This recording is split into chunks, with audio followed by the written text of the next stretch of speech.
అందరికీ హాయ్! ఈరోజు మీకు ఒక కొత్త ప్లేస్ చూపించబోతున్నాను. అది కూడా శ్రీ లక్ష్మీ నరసింహస్వామి దేవాలయం. ఇది ఎక్కడ ఉందంటే వికారాబాద్ జిల్లా వెల్సల్లోని ఉంది. ఈరోజు ఫస్ట్ ముందుగా శ్రీ లక్ష్మీ నరసింహస్వామి దేవాలయాన్ని దర్శించుకోండి. దాని తర్వాత ఆలయ యొక్క విశిష్టత మీకు అంతా చెప్తాను. ముందుగా మెట్ల ద్వారా ఇలా పైనకి వెళ్ళాలి. పైనకి వెళ్ళిన తర్వాత అక్కడ రైట్ సైడ్లో వచ్చేసి మనకి కాళ్ళు కడుక్కోవడానికి ఉంటుందన్నమాట. కాళ్ళు కడుక్కొని ఆలయంలో దర్శనం చేసుకొని పక్కకు ఆంజనేయ స్వామి టెంపుల్ ఉంటుంది. అక్కడ అన్నీ దర్శించుకోవాలి. అలా దర్శించుకొని అక్కడ గ్రీనరీ చూడండి ఎంత బాగుంటుందంటే అసలు అక్కడ గుట్ట పైనకి వెళ్తే మనకు మళ్ళీ రావాలనిపించదు అనమాట. అంత బాగుంటుంది. ఇదంతా చెక్కింది ఒక్కటే పర్సన్. ఎవరు అంటే పరమదాసు. అయినా కూడా ఈ ఆలయం ప్రతిష్ట మొత్తం ఆ ఒక్క చేతిలో 85 2 సంవత్సరాలు మొత్తము చెక్కారనమాట. ఈ ఆలయం యొక్క ప్రతిష్టత ఏంటి అంటే ఈ మొత్తం ఒకటే పరమదాసు అనే పర్సన్ మొత్తం గొడ్డలితోనే చెక్కిందనమాట. ఆ గొడ్డలితోటి చెక్కి గృహాన్ని నిర్మించాడనమాట. అప్పుడు ఈయన గృహం నిర్మించేటప్పుడు కూడా ఏంటి అంటే పులి వస్తూ ఉండేదన్నమాట ఆయనతో పాటు. 2 సంవత్సరాలు వాళ్ళ అమ్మ నాన్న చనిపోయినా ఆయన ఎక్కడా వెళ్ళలేదు.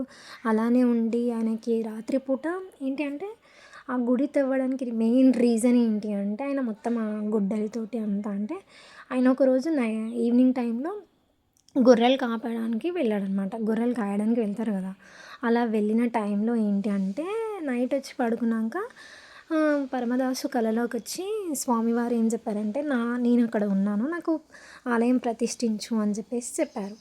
అప్పుడు ఆయన ఆలయం నిర్మించారు. ఇప్పటిదాకా మీకు కింద చూపించాను కదా, అది ఒక గోపురం అనమాట. ఇదంతా నేచర్. అక్కడ చూస్తే ఎంత బాగుంటుంది అంటే అంతలా ఉంటుంది.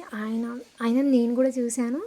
ఆయన రీసెంట్గానే ఒక 5 years బ్యాక్ ఏంటి అంటే ఇట్లా సమాధి అయిపోయారు. ఆయన యొక్క ఫోటో చూడండి మీరు అందరూ. ఆయన సమాధి అయిపోయాడు.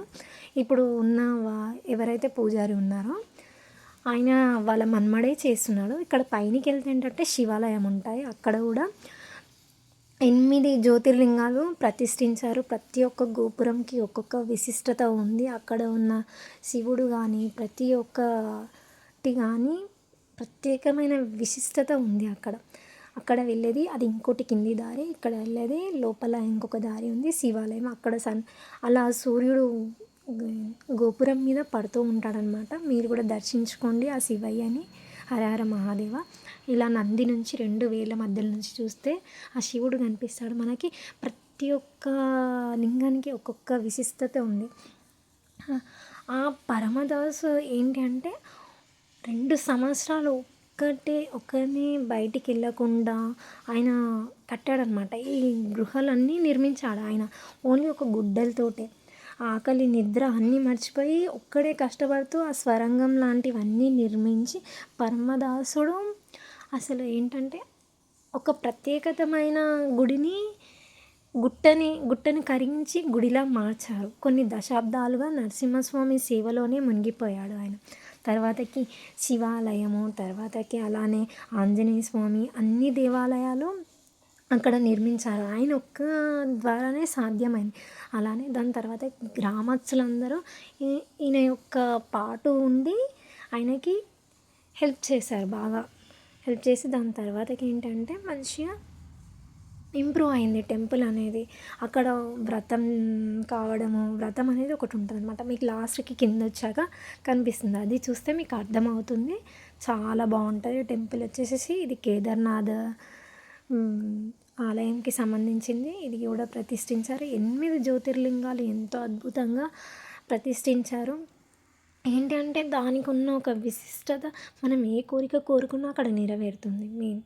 అది చూడండి మీరు. గోపురాలన్నీ పైన 8 ఉంటాయి. ఇలా పైన సూర్యుడు పడుతూ ఉంటాడు. సూర్యకాంతుల నుంచి ఉంటారనమాట. ఇది నేచర్ అంతా ఒక గుట్ట మీద ఉంటుంది. ఇదంతా గుట్ట మీద నుంచి మనం కింది నుంచి పైనకి రావాలి. ఇప్పుడు మనం ఫస్ట్ ఎక్కడి నుంచి అయితే వచ్చామో అటు నుంచి తిరిగి ఇప్పుడు రైట్ సైడ్ నుంచి వెళ్ళాలన్నమాట. లెఫ్ట్ సైడ్ నుంచి వెళ్ళాలి. ఇక్కడ మెట్లు ఉంటాయి. మళ్ళీ కింద మల్లికార్జున స్వామి దేవాలయం అని కూడా నిర్మించారు. ఆయన ఒక్కరి ద్వారానే సాధ్యమైంది ఇదంతా. 2 సంవత్సరాలు తిండి నిద్ర మానేసి అన్నీ ఆయన యొక్క సాధ్యమైనంత వరకు చేశారు. ఆ దేవుడికి ఎంత సేవ చేయాలో అంత సేవ చేశారు. అంత గొప్ప వ్యక్తి అన్నమాట ఆయన పరమదాసు అనే వ్యక్తి. పక్కకి ఇంకా మల్లికార్జున స్వామి దేవాలయం ఉంది. అలా ఈ యొక్క గుడి ఏంటి అంటే అక్కడే పూలు పండిస్తారు. అన్నీ పండించి ఆ దేవుడికి పెడుతూ ఉంటారు. ఏ కోరిక అన్ని కోరికలు నెరవేరుతూ ఉంటాయి అక్కడ.